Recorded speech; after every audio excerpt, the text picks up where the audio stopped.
I think we are country. We must be country because everybody comes from that same source.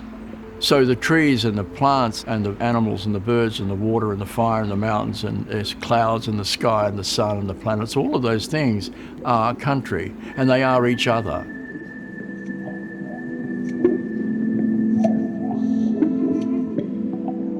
I felt like there was a need for people to be, the kind of townspeople to be involved in this project, a voice somewhere in the show that they could be represented and maybe reflect the collective population. So I thought, why don't we develop a chorus? We had all these verbatim references from people, all sorts of people who had given an account of what had happened or where they were or what their feelings were. But one of the pieces that I read was this verbatim piece by Oliver Costello, and it really kind of struck me as how I felt very close to it because I felt, oh, this guy's actually articulated exactly what I'm trying to say. Because the waters will happen again. Listen. Because the floods will happen flowing over again. the topography because of the land. waters The path will happen that again. flows Hear the river. into the waters will happen again. Because the Live here. floods will happen again. Consider Be here. a different way. Hear the Consider river. a different way.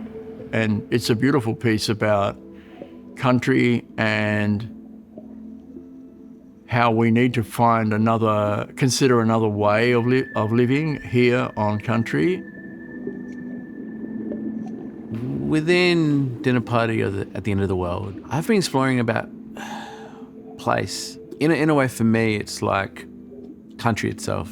You know, the fact that before we even existed and walked these lands, country existed and essentially created us.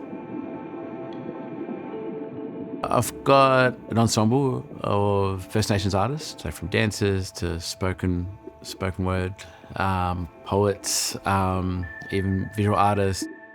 Then the idea of if we all were to not be here, if human existence no longer happened, what would happen to country in that sense?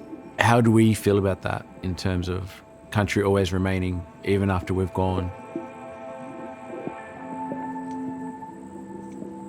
I have an ongoing dream of paperbark forests and the sound of a roaring ocean and a headland, and I feel like it's home. It's so wonderful to be a part of this project. I grew up on Yurgal country and feel a deep connection to the place. And it's something about how, like in the chaos and the despair and the pain of the flood and the not knowing, how can we trust that that process as well will get us where we need to be, and what can we learn from that?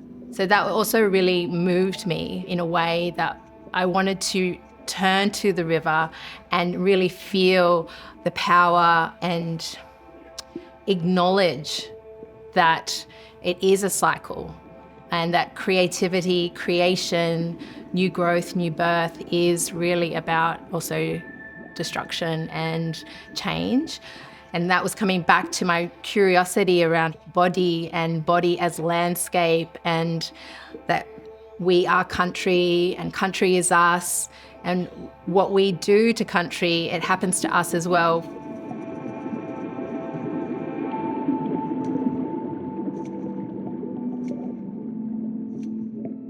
It's not a disaster. It's not a catastrophe. It's another way of looking at something. And that's not to diminish adverse things that happen to people or in a situation of flux and change and upheaval and turbulence. That's not to diminish that.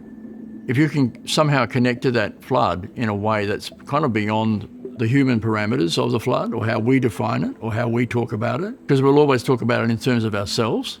If you can let go of that or find that you remember that you come from this place, then I think we will live here a lot easier with maybe more time.